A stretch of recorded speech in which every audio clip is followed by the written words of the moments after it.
சங்கீதம் 33. நீதிமான்களே, கர்த்தருக்குள் களி கூருங்கள். துதி செய்வது செம்மையானவர்களுக்கு தகும்.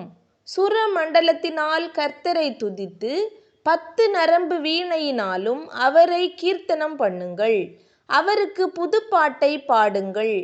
ஆனந்த சத்தத்தோடே வாத்தியங்களை நேர்த்தியாய் வாசியுங்கள். கர்த்தருடைய வார்த்தை உத்தமமும் அவருடைய செய்கையெல்லாம் சத்தியமுமாயிருக்கிறது. அவர் நீதியிலும் நியாயத்திலும் பிரியப்படுகிறார். பூமி கர்த்தருடைய காருண்யத்தினால் நிறைந்திருக்கிறது. கர்த்தருடைய வார்த்தையினால் வானங்களும் அவருடைய வாயின் சுவாசத்தினால் அவைகளின் சர்வ சேனையும் உண்டாக்கப்பட்டது. அவர் சமுத்திர ஜலங்களை குவியலாக சேர்த்து ஆழமான ஜலங்களை பொக்கிஷ வைப்பாக வைக்கிறார். பூமி எல்லாம் கர்த்தருக்கு பயப்படுவதாக. உலகத்திலுள்ள குடிகளெல்லாம் அவருக்கு அஞ்சியிருப்பதாக. அவர் சொல்ல ஆகும், அவர் கட்டளையிட நிற்கும்.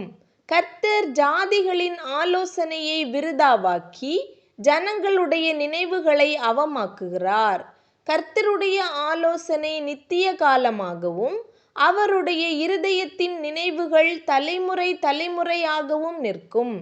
கர்த்தரை தங்களுக்கு தெய்வமாக கொண்ட ஜாதியும் அவர் தமக்கு சுதந்திரமாக தெரிந்து கொண்ட ஜனமும் பாக்கியமுள்ளது. கர்த்தர் வானத்திலிருந்து நோக்கி பார்த்து எல்லா மனுபுத்திரரையும் காண்கிறார்.